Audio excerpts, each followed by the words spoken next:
সংসারটা হলো মায়ায় আবদ্ধ জায়গা। এখানে আমাদের সবার মায়ায় আমরা আবদ্ধ রয়েছি। একটা সময়ের পরে এই আবদ্ধ জায়গা থেকে আমাদের বেরিয়ে যেতে হবে। সংসারটা থেকে এই মায়া কাটিয়ে আমরা আমাদের নিজ জায়গায় চলে যাব। আর প্রত্যেকটা মানুষেরই কিন্তু সেভাবেই চলে যেতে হবে। তোমরা নিশ্চয়ই বুঝতেই পারছো আমি কোন জায়গার কথা বলেছি, যেখানে একদিন না একদিন সবাইকে চলে যেতে হবে। শুভ সকাল বন্ধুরা, তোমাদের সবাইকে অনেক অনেক শুভেচ্ছা ও ভালোবাসা জানিয়ে আমার আর একটা নতুন ভিডিও শুরু করছি। আর বাংলাদেশের ছোট্ট একটা গ্রাম থেকে আমি তোমাদের সাথে আছি। আমার চ্যানেলের নাম সুমিজ ভিলেজ লাইফ। আর এই চ্যানেলে গ্রাম্য সব কিছু তোমরা পেয়ে যাবে। প্রত্যেক দিন তোমাদের সাথে আমাদের এই গ্রামের আকাশটা দেখিয়ে থাকি। আকাশ তো সবারই হয়, গ্রাম বা শহর। আর প্রত্যেক দিন এই সকালের প্রাকৃতিক দেখতে তো আমার খুবই ভালো লাগে, সেজন্য তোমাদের সাথে শেয়ার করি। জানি না তোমাদের কেমন লাগে, জানি না তোমাদের আমার সাথে থাকতে বা কেমন লাগে। যাই হোক, ভিডিওটা কিন্তু তোমরা স্কিপ করো না, সম্পূর্ণ দেখতে থাকো। আশা করি তোমাদের কিন্তু একটু হলেও অনেকটাই ভালো লাগবে। তো সকাল সকাল আকাশটা দেখিয়ে চলে আসলাম ঘরের বাসি বিছানাটা তুলে নিতে। আজ বিছানাটা পরিবর্তন করে দেব। বিছানাটা পরিবর্তন করে নতুন একটা বিছানা পেতে দেব, যেহেতু 15 দিন পর পর বেডশিটটা পরিবর্তন করে দিই। সেই জন্য এটা ময়লা হয়ে গিয়েছে, তো বৃষ্টির জন্য তো কাচাকুচো করা হয় না, তাই কিন্তু পরিবর্তন করে দিচ্ছি। তো আবার যখন একটু রোদ হবে, মানে আকাশটা একটু পরিষ্কার হবে, তখন কিন্তু এগুলো সব ধুয়ে দেব। সেই জন্য তুলে নিলাম। আর আকাশটা তো এখনও মেঘলা, দেখতে পেলে সকালে তোমাদের দেখিয়ে নিলাম। এখন এর আকাশের কথা তো বলা যায় না, এই বৃষ্টি আবার এই রৌদ্র। তো যখন আবার রৌদ্র একটু বেরোবে তখনই কিন্তু আবার একটু ধুয়ে দেবো, কারণ এই ভিজে কাপড় চোপড় ঘরের ভেতরে দিয়ে এত জায়গা নেই, তো একটু জল না ঝরিয়ে ঘরের ভেতরে আনা যায় না। রাত্রে করে কি একটা দড়ি বাঁধা আছে, তোমরা তো দেখেছো অনেকে, আমার ঘরের ভেতরে কিন্তু একটা দড়ি এই মাথা টানানো আছে। তো সেই জল ঝরানো ভিজা কাপড়গুলো এই দড়ির উপরে দিয়ে তারপর রাত্রে ফ্যান চালিয়ে ঘুমাই। অনেক সময় ঠান্ডা লাগে, তো আমরা কাঁথা গায়ে দিয়ে শুই শুধুমাত্র ভিজা কাপড়গুলো শুকিয়ে নেওয়ার জন্য। এদিকে দেখো, ঘরের বিছানাটা পরিবর্তন করে আমাদের উঠোনে তো দেখেছিলে অনেক রকম সবজি গাছ লাগানো হয়েছে। তো এই যে দেখো ঝুলছে, আমরা তো গ্রাম্য ভাষায় এটাকে কুশি বলে থাকি, তোমরা হয়তো অনেকে চিচিঙ্গা নামেও জানো, যে যে নামেই জানো, কিন্তু সবজিটা খেতে কিন্তু খুবই অসাধারণ লাগে। তা এইগুলো কি আমাদের গাছে তো এই অনেক হয়েছে, আগেও একবার আমরা এখান থেকে কেটে খেয়েছি। আর এগুলো দেখো আবার করে কিন্তু হয়েছে, তো আর একটু বড় না হলে না ছেঁড়া যাবে না। আর যেগুলো একটু বড় হয়েছে এটা কিন্তু বড় হয়ে গিয়েছে, তো এই বড়গুলো ছিঁড়ে কুচে ভাজা করব, বাকিগুলো কিন্তু তুলে নিয়েছি। আর এই সবজিটা খেতে কে কে পছন্দ করো কমেন্টে কিন্তু জানাতে ভুলো না। আর এই গাছের ডাল, মানে গাছের যে শাকটা হয়, এই গাছের শাকটাও কিন্তু রান্না করলে খুবই ভালো লাগে।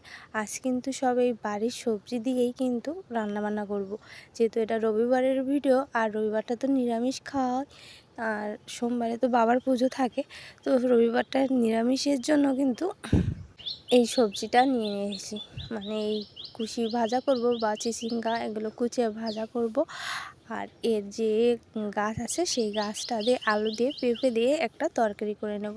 তো আমার কিন্তু ভাত তুলে দিয়েছি, দেখতে পাচ্ছ আমি কিন্তু ভাত চড়িয়ে দিয়েছি 2 চুলো, সেহেতু পাশের চুলো কিন্তু জাল যাচ্ছে। আর এদিকে দেখো কুশিগুলো কুচে নিয়েছি, কুশিগুলো এই কুচে নিয়ে এগুলো এবারে কাঁচা জাল দিয়ে তেলের উপরে দিয়ে রান্না করলে, মানে ভাজা করলে খেতে খুবই ভালো লাগে। চিংড়ি মাছ দিয়েও রান্না করলে ভালো লাগে, ইলিশ মাছ দিয়ে রান্না করলেও ভালো লাগে।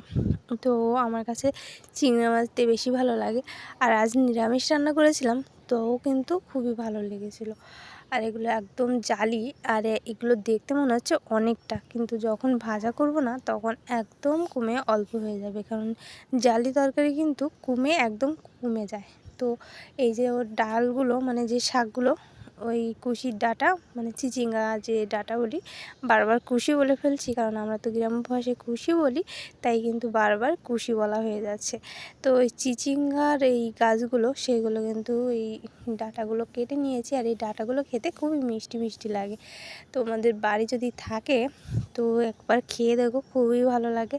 আর আলু আর পেঁপে দিয়ে রান্না করা হয়েছিল, নিরামিষই রান্না করেছিলাম, তাও কিন্তু খেতে ভালো লেগেছিলো। এদিকে আমি কিন্তু তেলে অল্প একটু জিরে আর শুকনো ঝাল কেটে দিয়ে দিয়েছি।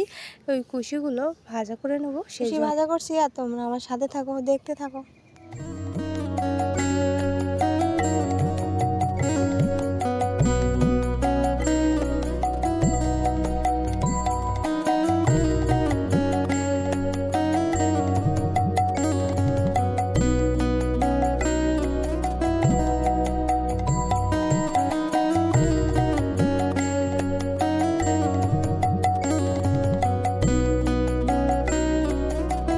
ওইদিকে কুশির শাকটাও কিন্তু রান্না করা হয়ে যাচ্ছে। এদিকে ডাঁটার সাথে তো একটু আলু না দিলে হয় না, আর আলুটা একটু ভেঙে ভেঙে দিচ্ছি, কারণ একটু ঝোল ঘন না হলে কিন্তু ভালো লাগে না।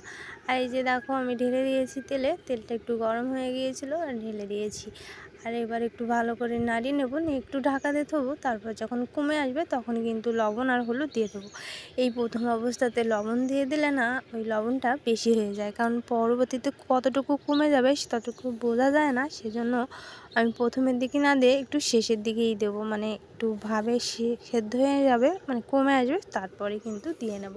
আর এদিকে তরকারিটা তো হয়ে গিয়েছে, ভালো করে নাড়িয়ে চাড়িয়ে একটু জিরে বাটা দিয়ে দিয়েছিলাম, দিয়ে কিন্তু নামিয়ে নিয়েছি। যেহেতু নিরামিষ তরকারি সেজন্য তো পেঁয়াজ রসুনও দেওয়া হয়নি। পেঁয়াজ রসুন তো খাওয়াই যাবে না, যেহেতু আমরা নিরামিষ খাবো, তো পেঁয়াজ রসুন খাওয়া আর আমিষ খাওয়া তো একই কথা। আমরা নিরামিষ দিনে কিন্তু পেঁয়াজ রসুন ব্যবহার করি না। আর এদিকে ভাজাটা ভেজে নিচ্ছি, ছোটো কড়াই থেকে বড় কড়াইতে নিয়ে আসি, বড় কড়াইতে না হলে ভালো করে ভাজা যাচ্ছিল না। আর তারপরে দেখো একদম কিন্তু কমে এসেছে, সেই সাথে কিন্তু আমি হলুদ আর লবণ দিয়ে দিয়েছি। এবার ভালো করে নাড়িয়ে নাড়িয়ে একদম যখন কমে আসবে, জল যেন একদম না থাকে, তখনই কিন্তু নেমে নেব, কারণ নিরামিষ তো সেজন্য একটু ভাজা ভাজা না হলে খেতে যেন ভালো লাগবে না। আর চিংড়ি মাছ দিয়ে রান্না করলে অনেকটাই ভালো লাগে। চিংড়ি মাছ তো একটা রাখি তরকারি বলি আমরা, তো যে তরকারিতে দেওয়া হয় সেই তরকারিটাই যেন জমে যায়, সেজন্য এখন আর না করে নিরামিষ রান্না করেছি। আর এই যে আমার তরকারিটা দেখো, সেই চিচিঙ্গা শাকের তরকারিটা, সে চিচিঙ্গা শাকের তরকারিটা কিন্তু হয়ে গিয়েছে। সেই কুশি ভাজাটাও তো কমে এসেছে, একটু পরে নামিয়ে নিয়ে খাওয়া দাওয়া সেরে নিয়েছিলাম। আর মেয়ের বাবাকে খাইতে স্কুলে পাঠিয়ে দিয়েছি। এবার আমি আমার সংসারের কাজে লেগে পড়ি।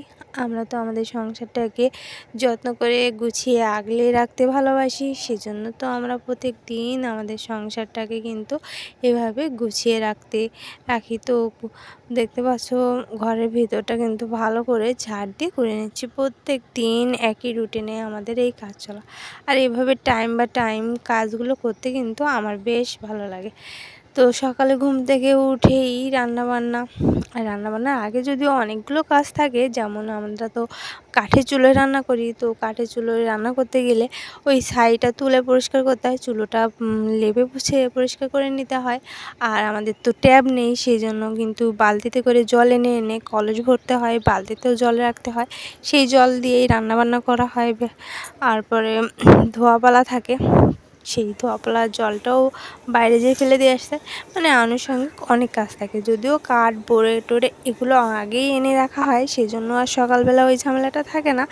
তো বাকি কাজগুলো তো করতেই হয়, সেগুলো না করলে তো রান্নাবান্নাটা হয় না। রান্না করতে তো অনেক কিছুই লাগে, আমরা তো শুধু রান্নাবান্নাই করি। তো যারা বলে যে মেয়েরা শুধু রান্নাবান্নাই করে, কিন্তু সেই রান্নাবান্নার পেছনে যে কতগুলো কাজ গুছিয়ে আসতে হয় সেটা কিন্তু যে রান্না করে সেই জানে, তাই না বলো? যাই হোক, এখন দেখো আমি ঘরের ভিতরটা করানো হয়ে গিয়েছে তোমাদের সাথে বকর করতে করতে, আর বাইরেটা এবার ঝাঁটতে নিচ্ছি। আর ওইদিকে দেখতে পাচ্ছ কতটা বাতাস হচ্ছে ঘরের ভিতরে, বাতাসে যেন ঘরের পর্দাগুলো উড়ে যাচ্ছে। তো বাইরে প্রচুর বাতাস হলে ঘরের ভিতরে কিন্তু অনেক ধুলোবালি চলে আসে, আর এই ধুলোবালির জন্যই কিন্তু বারবার ঘরটা ঝাড় দিতে হয়, তা নাহলে পায়ে না বালি পড়ে, আর সেই পার বালিটাই কিন্তু বিছানা খাতায় উঠে যায়।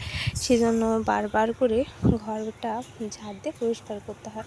আর এত বাতাস হয়, মানে যখনই একটু বৃষ্টি কমে যায় তখনই কিন্তু বাতাস হয়, যেহেতু দক্ষিণ দিকে ঘর, তো দক্ষিণ দিকে তো এখন দক্ষিণা বাতাস হয়, তো সেই বাতাসটাই আসে বেশি। এখন কিন্তু বৃষ্টি হচ্ছে না, সকাল থেকেই মেঘলা, বৃষ্টি কিন্তু হচ্ছে না।